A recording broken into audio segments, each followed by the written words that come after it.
Hello and welcome back, where we are fitting this. And the question is this the most beautiful electric vehicle charging point in existence? We'll see throughout this video. This is an Andersen A2 charge point. It's going behind me on that wall that you can see there. And I'm going to walk you through the process of why we're installing this particular charger, how we're going to install it, and there's a few interesting details that I'll show you along the way, because this isn't our usual install as such. So I hope you enjoy the video. If you do, don't forget to smash a thumbs up. Subscribe if you haven't done so already, because we post regular videos all about the life of an electrician and particularly electric vehicle charging, and we'll get into the video.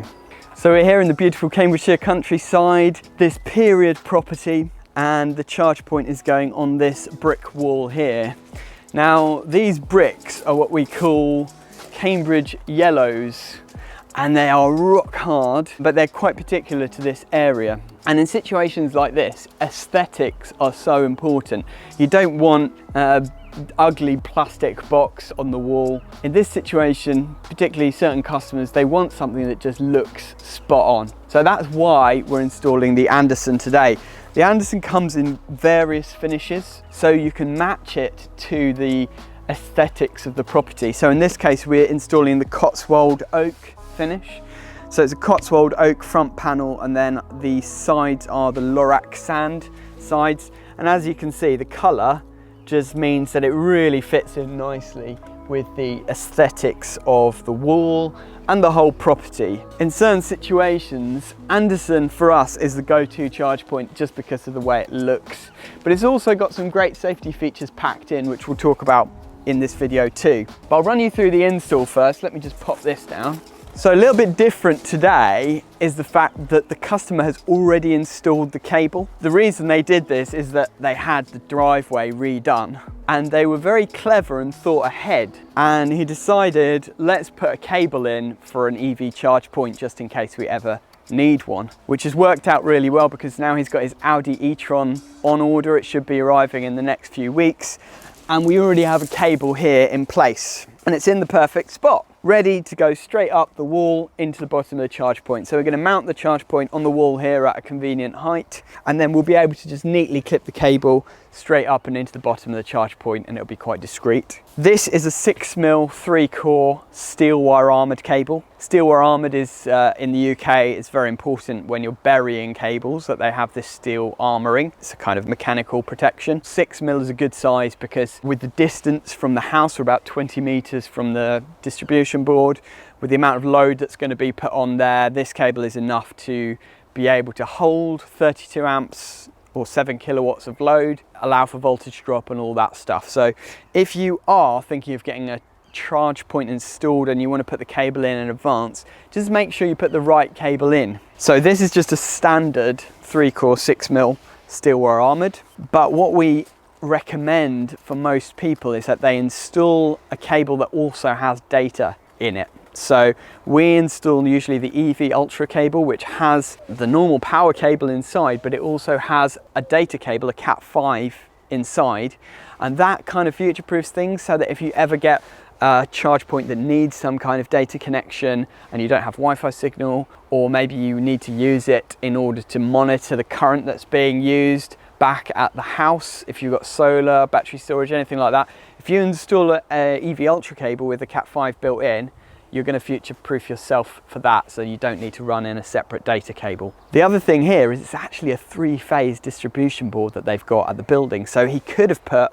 a 5-core cable in and then he could have run a 22 kilowatt charge point, but it is what it is. This is fine for most people. 7 kilowatts will charge fully overnight, so unless you're needing to charge up in 3 hours, you don't really need a 22 kilowatt charge point anyway. So that's what we're doing, 7 kilowatt Andersen install today. I'll show you the other end, and I'll show you how we're going to connect it up.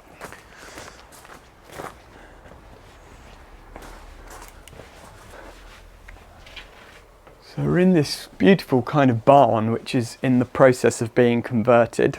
And this is where all the main stuff comes in. So we've got our main service head here with 3 100 amp fuses, because it's a 3-phase system, but actually they're only using one of the phases. So they would have had to have got the other 2 phases connected by the DNO anyway if they wanted to use 3-phase. Here's the distribution board, and this is three-phase here, so you've got actually kind of two supplies. Interestingly, you've got a three-phase supply here which looks like it's a 200 amp, and then you've got a three-phase 100 amp supply here. And the reason they've got such a hefty supply there is that they've got a ground source heat pump, so you've got a three-phase 32 amp circuit for that. Then there's driveway lights, immersion heater, and sockets, which is literally just those sockets there. So we've actually got very few loads on this system apart from the heat pump. We can just choose which phase we're going to put it on. So I will probably put it on either phase 1 or 3. We'll have a look once we get the board open. Here is the cable at the other end. It's been interestingly tied up there ready for us, but that cable just goes into the ground straight over to the charging point. So all we've got to do at this end is clip it up neatly, terminate it into the bottom of this distribution board, connect it into a new circuit, and then connect it up at the other end. So should be a fairly easy install. So what I'm going to do is I'm going to start outside, because the forecast is for rain, of course, because we're working outside all week. So we'll get the outside stuff done, and then if it does rain, well, we can come inside and just finish off connecting up at this end.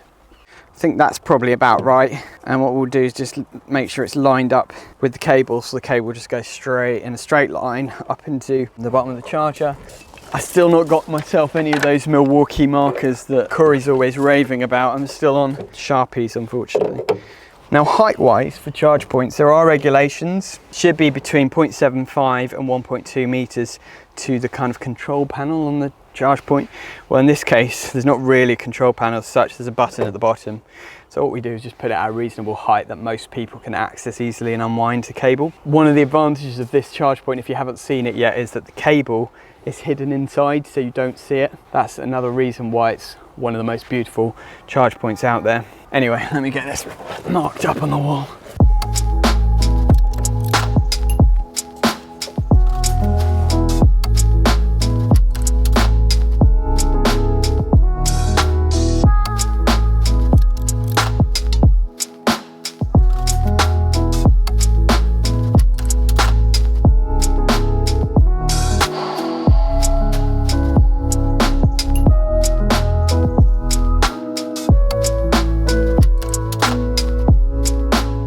So it's mounted on the wall, very easy to mount up, which is nice. With these, what I've discovered is that if you don't have a completely flat surface, it can twist the chassis slightly, so you might find that the top bit doesn't line up. This one's looking okay, but we'll see when we get the final panel on. But if you find that it's not quite lining up at the top, what you've got to do is just pack out some of the fixings with some like washers or something, just to make sure the back of the charge point is actually flat, because otherwise you'll find it's just slightly out of line at the top and it's just a little bit annoying. Now what we're going to do is get the cable in.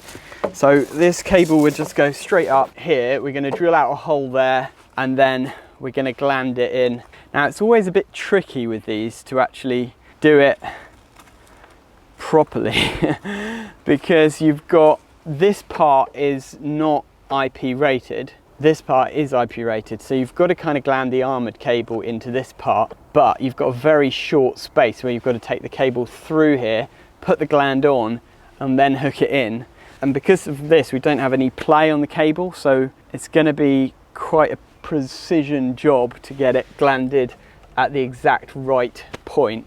So we'll see if I can manage it, but I'm going to cut out a 25mm hole here first, maybe even a 20mm hole. So we're going to put one of these on at the other end, which enables us to earth the sheath of the armoured cable, which is important if it's buried, but we don't need to do that at both ends. We can just do it at the distribution board end.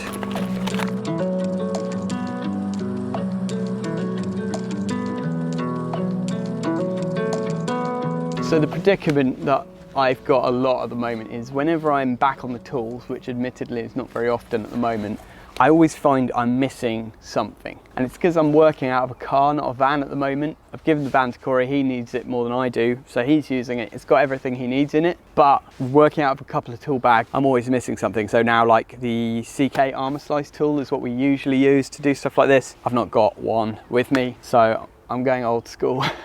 But, exciting announcement. I have ordered a van, and it's an electric van. So I hope I'm not going to jinx it by saying this, but in July I should have a VW Transporter electric arriving, which will be my van to work out of when I need it. It's not going to get used that much, but I just figured when I need it, so it's better to have a van when I need it than not have one at all. So that's exciting. Hopefully I'll get to show it off to you and we'll get it all sign written and nicely racked out and stuff, and you'll get to see it in all its glory when it arrives.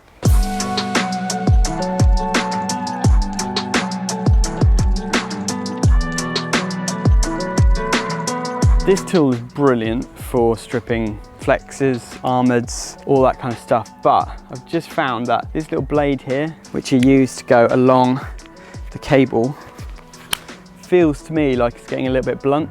So let me know in the comments if you know if you can get replacement blades for this. Otherwise, you've just got to throw it away and get a new one, and they're about 40 quid, so it's a bit annoying if you can't get replacement blades. Somehow I have a feeling you can't. I'm gonna have to go old school again.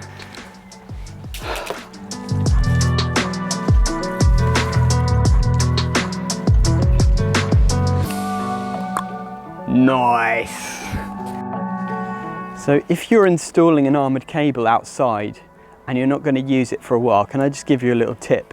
Tape up the end. This end has been left exposed, and what has happened is some moisture has got in. Can you see that? It's not shiny, it's kind of oxidised. So it's not, like this one's not too bad because it's not been in for very long, but can you see that? That's the oxidization that happens from the steel wire armouring where moisture gets in there. And what will happen eventually, because this has got powder in to keep it dry, the powder will actually absorb the water and it will take the water all the way down the cable into the ground, and eventually that can actually cause the cable to perish and cause a short in the cable. So if you're leaving an armoured cable outside for a while, just tape the end up. This one's fine, but if they'd have left it much longer, I'd be worried about it. And we'll see actually how probably as we go further down the cable, because they've left quite a long length anyway. As we go down, yeah, see now that is nice and shiny. So that has not been affected by the water. It's only this end that has. So you can see how far the water's got. It's only about that far, which is not too bad.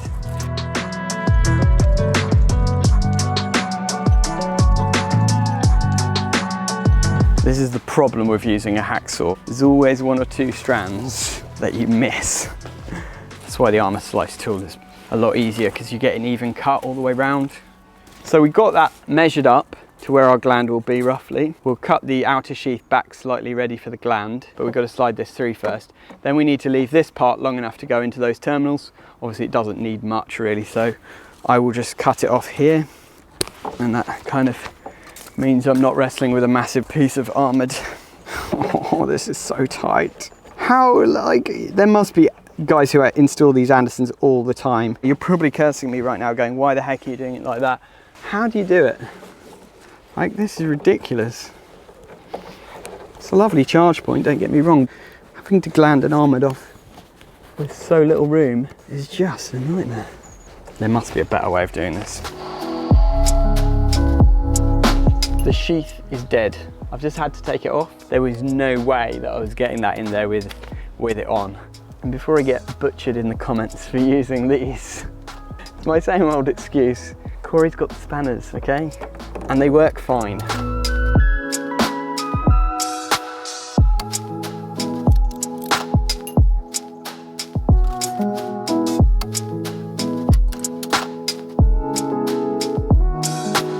Right, so we've got the cable connected in finally, so that's good. I've connected it in now, but we're gonna have to disconnect it, unconnect it.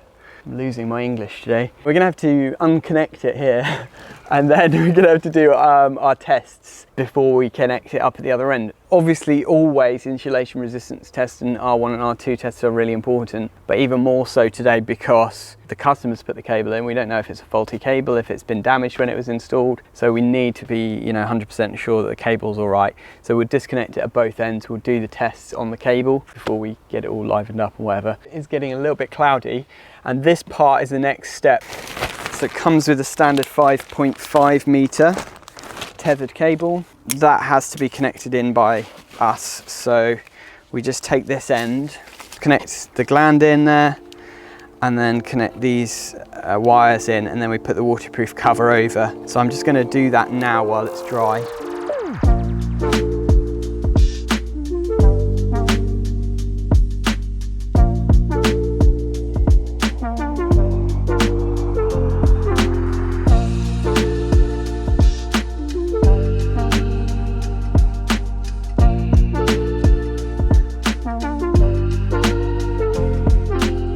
So tool of the day today is this Weir bit check set. I treated myself to this. Absolute beautiful little set. It's got all the various bits that you might need, and as an electric vehicle charging point installer, it's important to have all these various little Torx bits and stuff. But not only that, you've got your impact driver socket thing there, so that's really nice.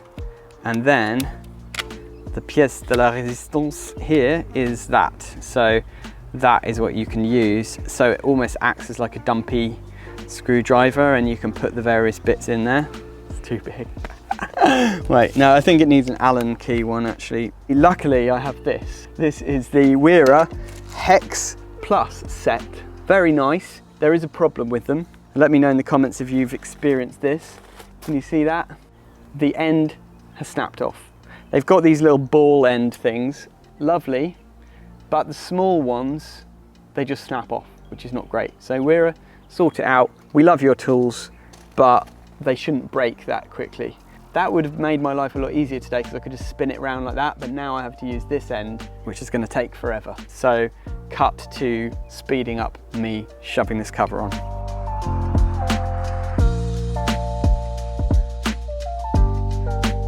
So that cover is on. It took me like 2.5 hours, but we got there in the end. Little disclaimer here, I shouldn't be using this. You're supposed to use a Torx screwdriver to put these up. Now let me know where you can get a Hex 2 bit in a Torx screwdriver, because apparently you're supposed to torque these up to a ridiculous 0.7 Newton meters. Very important. Luckily, my arm is perfectly calibrated to 0.7 Newton meters. Yeah, that's it.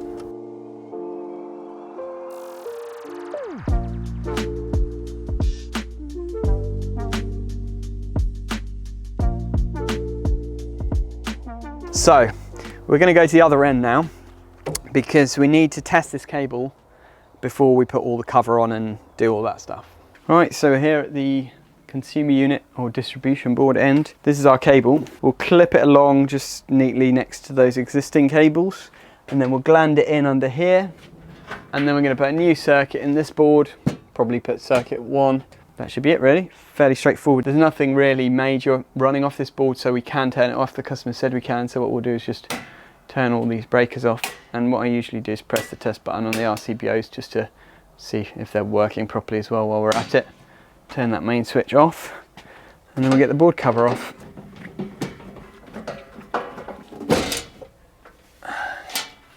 People love to use consumer units as shelves, so we've got a nice pair of safety glasses here just in case we need them.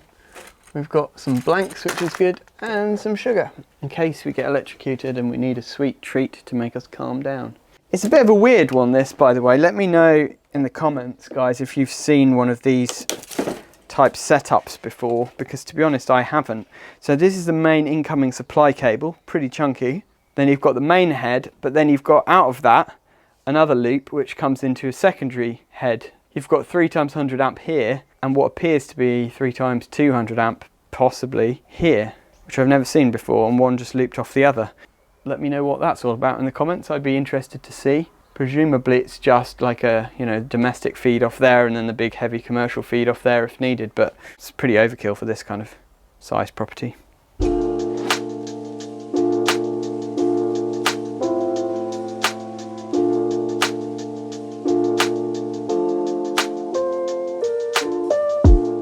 So cable's clipped up to here. I'm going to leave that one off because that will go on at the end once we've glanded the cable in. I'm going to use this, which really great 20mm hole saws. These are the Armeg Accelerate bits. We use them a lot. They just melt through sheet metal. They're absolutely brilliant. Cut a 20mm hole right in the bottom here. We'll just move these earth wires out of the way a little bit so that we don't damage anything. Really great safety glasses. I don't know if it's more dangerous to drill with them because I can't see what I'm doing, or what, but anyway, let's give it a go.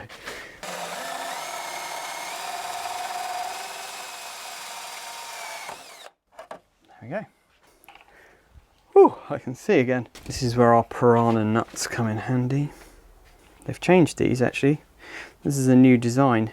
They used to have little teeth on here, but now it's just they've roughened it up slightly. So that will scrape the paint off and create a good contact, but it doesn't have the teeth, which I presume they were having issues with the teeth damaging things. So it's smooth on one side, and then it's got the rough edge on the other side, which presumably will, it's just abrasive enough to rub the paint off. And then you've got this little Allen key here, which you need to tighten up at the end to hold it in place. And then the screw, which you use for your flying lead. Okay, so I've switched my blade around. It's amazing what a difference it makes having a sharp Stanley blade. They don't last that long though. Somebody will say in the comments, it's not a Stanley blade, it's a utility knife blade. It's like saying it's not a Hoover, it's a vacuum cleaner. Well, you know what? Stanley deserve. They've been making those knives for ages, and guess what? This is a Stanley knife. So this is the Stanley Quick Slide, which I don't think you can get these anymore, but I love this knife. It's so easy to use. Just clips on. You can so easily change the blades. It's an amazing little knife. Well, that was a lot easier glanding it at this end because we've got a lot more room. We're ready to go now. Piranha nut is in place. I'm just going to strip this back, put a new circuit breaker up there. But first, we're going to test this out. So I'll disconnect the charge point at the other end. I'll just strip the end back on this. Hopefully this will work this time. By the way, if any of you watch Delroy the Spark, he's a YouTuber based in London, electrician YouTuber. I sent him one of these the other day because I saw him. He was stripping flex with a pair of side cutters, and he was really struggling with it. And I was like, you need one of these, mate. So I just chucked one in the post to him. And it was really nice because he gave me a little shout out on his video the other day to say thank you, and showed them off. So yeah, that was nice of him. So yeah, check him out. Interesting channel, Delroy the Spark.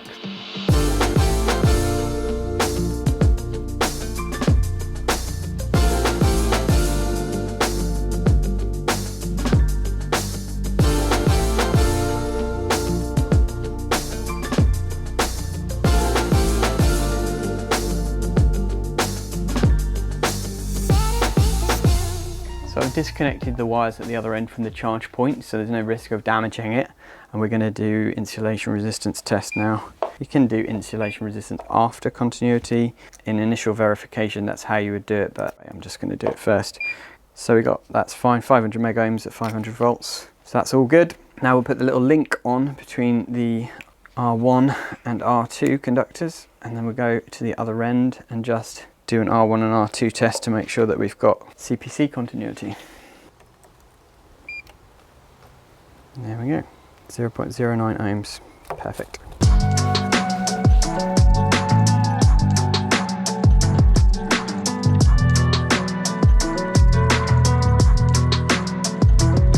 So we're connected up here, the piranha nut is connected, the armouring is all earthed, glanded properly, circuit breaker here is done, we've connected to phase 3. I just figured that was probably the best option and the least loaded. So I'm going to put the cover back on now, liven it up, finish off putting the covers on at the other end, and do a bit of commissioning.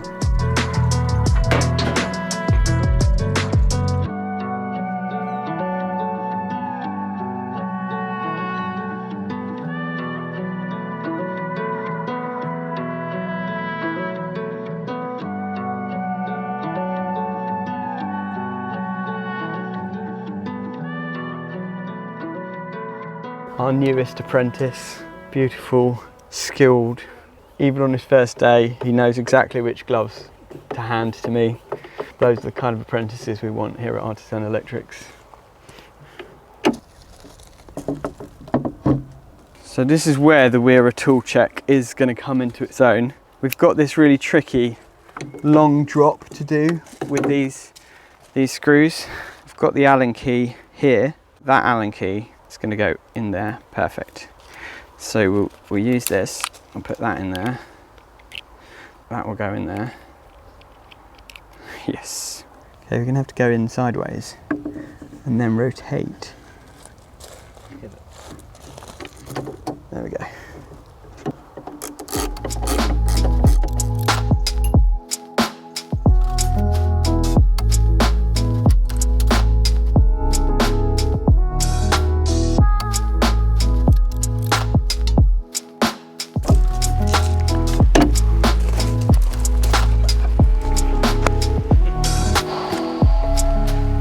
we are charging. So come and I'll show you some of the features of this amazingly beautiful electric vehicle charging point. One of the most important features is that it's completely waterproof, which is useful on a day like this. The cable wraps around, it's got these brushes, and they clean the cable, and then you just tuck it in there and it's completely invisible. So you don't see the cable, which is a feature that a lot of people love. Colours, completely interchangeable. You can change your side panels and your front panel. There are various wood finishes. This is Cotswold oak with lauric sand side panels, but you can get French walnut, you can get teak, or you can get a metal panel as well. Again, you can have different colours of metal on the front and on the sides, or you can have the same.